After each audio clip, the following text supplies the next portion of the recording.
IMF'nin geçen hafta içerisinde açıkladığı bir rapora göre Türkiye halkına en az yardım eden ülkeler arasında yer aldı maalesef.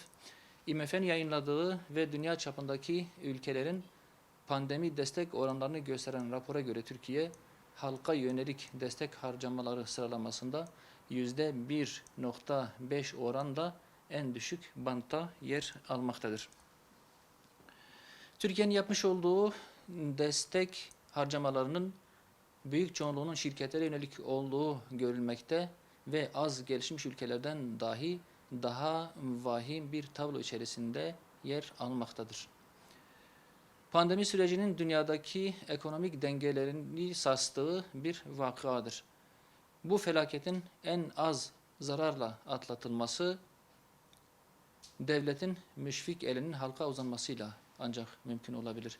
İş yerlerinin kapandığı, pek çok işletmenin iflasa sürüklendiği, esnafın borçlar altında ezildiği, insanların işsiz kaldığı bir süreçte devlet sembolik rakamlarla değil, kalıcı çözümlerle vatandaşının yanında olmalıdır. Şirketlerin varlıklarını sürdürmeleri elbette önemli bir husustur. Fakat devasa bütçeli yapılara endekslenmiş bir devlet, sosyal devlet ilkesini yitirecektir. Adil bir şekilde ve daha çok esnafı, işsizleri, işini kaybeden veya zorunlu izne çıkarılan işçileri ve küçük işletmeleri de gündemine alacak bir ekonomik destek paketi tek çıkış yoludur. Normal süreçlerde dahi başta vergi olmak üzere her türlü imtiyazdan yararlandırılan büyük şirketlerin önemli bir kısmı bu süreçte de faaliyetlerini aksatmadan sürdürmüş ve zenginliğini katlamıştır. Küçük ölçekli işletmeler ve esnaf ise birden fazla darbeye maruz kalmıştır. Pandemi süreci zenginin zenginliğini katladığı, yoksulun ise yoksulluğunu pekiştirdiği bir sürece dönüşmemelidir. Herkes elini taşın altına koymalı, sorumlu davranarak iyi günün karşılığını memlekete ödemelidir. Geçen hafta içerisinde Emniyet Genel Müdürlüğü bir genelge çıkardı malum.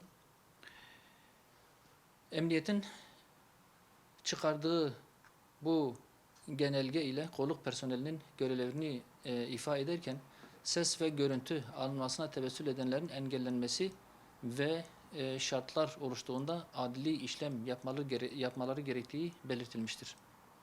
Genelge bu hususu özel hayatın gizliliği ve kişisel verilerin gizliliği kapsamında değerlendirmektedir. Hukuka aykırı olan bu genelge toplumsal huzura katkı yapmayacaktır arkadaşlar. Temel hak ve hürriyetlerin korunması için çıkarılmış kanunları ve bunların uygulanmasını takip eden kurumların çalışmalarını suç ve suçluyla mücadelede ayak bağı olarak görenler tarafından hukukun çiğnenmesine uygun bir zemin oluşturacaktır. Bu durumda hem sosyal barış, hem vatandaşlar, hem kolluğa güven ve hem de hükümet zararlı çıkacaktır. Geçmişte birçok insan hak ihlali kayıt altına alınamadığı için ispat edilememiştir. Acıdır ki günümüz Türkiye'sinde birçok suistimal medyaya yansıyabildiği oranda suçlular cezalandırılabilmektedir. Söz konusu genelge de insan hakkı ihlallerini yaygınlaştırabileceği gibi vatandaşı keyfilik ve ihlallere karşı savunmasız bırakacaktır. İnsan hakları denetimi yapan kurumların da eli zayıflayacaktır. Bu durum kendisini hukukla bağlı görmeyen bir kısım görevliye alan açacak ve suistimaller artacaktır. Vatandaşların hürriyetlerini korumak, güvenliğini sağlamak ve suçla mücadele ile görevli olanlardan kötü niyetli olarak yasal sınırlarını aşan ve bu şekilde suç işleyenleri korumak için bu kadar çok mahzurları olacak bir düzenleme akıl kârı değildir. Hukuk devleti ilkesinin zarar görmemesi için bu genelge mutlaka geri çekilmelidir. Değerli arkadaşlar, aşılama süreciyle alakalı yaşanan sorunlara da dikkatleri çekmek istiyoruz. Ülkemizde 14 Ocak tarihinde sağlık çalışanlarıyla başlayan aşılama süreci risk gruplarına göre devam etmektedir. Aşılama sürecinde 110 gün geride kalmasına rağmen 2 doz aşı yaptıranların sayısı henüz 9 milyon 205 bine ancak ulaşmıştır. Tam kapanma ile beraber ülkede sosyoekonomik açıdan ciddi mağduriyet yaşanmasına rağmen aşılama sürecinin çok ağır işlemesi salgın ile mücadeleyi zora sokmaktadır. Aşılamadaki bu başarısızlığın devam etmesi toplumsal bağışıklığın sağlanmasına engel olduğu gibi salgın sürecinde en başa dönülmesi riskini de oluşturmaktadır. Yerli aşıda henüz istenilen düzeye ulaşılamadığı gibi dışarıdan sağlanan aşının tedarikinde de sorunlar yaşanmaktadır. Aşılama sürecinin bu şekilde geniş bir zamana yayılması toplumsal bağışıklığın sağlanmasında çok önemli olan eş zamanlı aşılama kriterini imkansız hale getirmektedir. Bu durum aşılamanın toplumsal bağışıklığa ulaşmadaki tesirini azalttığı gibi aşıya karşı güvensizlik de oluşturmaktadır. Aşılamanın uzun bir zaman dilimine yayılmaması için gerekli tedbirler alınmalı, aşının temini ve uygulaması için ihtiyaç duyulan altyapı ivedilikle tamamlanmalıdır. Aşı üreten ülkelerin ellerindeki aşıyı farklı emelleri için baskı aracına dönüştürdükleri realitesinden hareketle yerli aşı ile ilgili sürecin hızlandırılması büyük önem arz etmektedir. Evet arkadaşlar, malum tam bir kapanma süreci içerisindeyiz şu an itibariyle. 17 günlük tam kapanma kararı verilen kısmi desteklere rağmen değişik sektörlerde büyük mağduriyetlere neden olacaktır.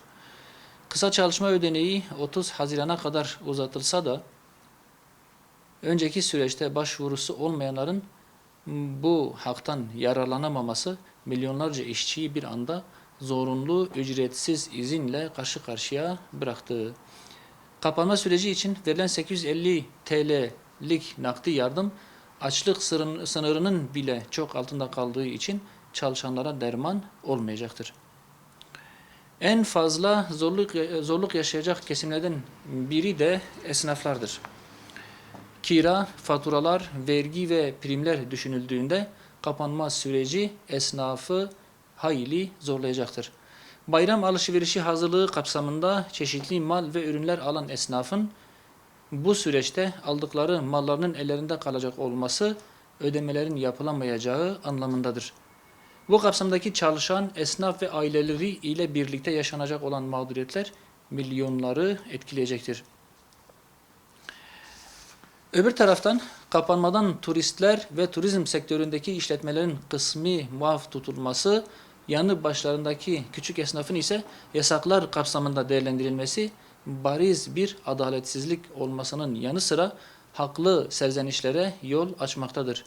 Destekler devrede kulak mesafesinde kaldığı ve etkilenen tüm sektörleri kapsamadığı için mağduriyetleri gidermekten çok uzak kalmaktadır. Oluşan bu büyük mağduriyetlerin giderilebilmesi için uygulama gözden geçirilmelidir. Destekler yaygınlaştırılmalı, tam kapanmanın sektörler arasında dönüşümlü bir şekilde kısmi kapanmaya dönüştürülmesi mağduriyetleri kısmen de olsa azaltacaktır. Malum bu yılda uzaktan eğitimle geçirilmek zorunda kalındı. Milli Eğitim Bakanlığı uzaktan eğitimin başladığı 23 Mart 2020 tarihinden 23 Nisan 2021 tarihine kadarki döneme ilişkin EBA istatistiklerini açıkladı. Buna göre örgün eğitimde 18 milyon 241 bin 881 öğrencinin olduğu Türkiye'de 4 milyon 247 bin öğrencinin EBA'yı aktif olarak kullanamadığı ortaya çıkmış oldu. Bu da yaklaşık 4 öğrenciden birinin EBA platformu üzerinde yapılan derslerden mahrum kalması demektir. Değerli arkadaşlar, 13 aylık bir dönemi kapsayan bu veriler Milli Eğitim Bakanlığı'nın aslında başarısızlığını göstermektedir. Aradan geçen bunca zamana rağmen Milli Eğitim Bakanlığı uzaktan eğitimin altyapısını oluşturamamış, dağıttığı tabletler ihtiyacı karşılamamış, internet altyapısını kuramamıştır. Sınav odaklı eğitim sisteminde uzaktan eğitimin altyapısı kurulamadığı için ciddi manada fırsat eşitsizliğinin ortaya çıktığı görülmüştür. Fırsat eşitliğinin sağlanması için ivedilikle öğrencilerin materyal ihtiyaçları ve internet erişim sorununu gidermelidirler. Ciddi manada öğrenim kaybının yaşandığı bu eğitim öğretim döneminin önümüzdeki yıl için telafi süreci mutlaka düşünülmelidir. Ayrıca sınavı amaç edilmiş mevcut eğitim politikasının gözden geçirilerek sınavla birlikte öğrencileri hayata hazırlayan bir sistem de teşkil edilmelidir.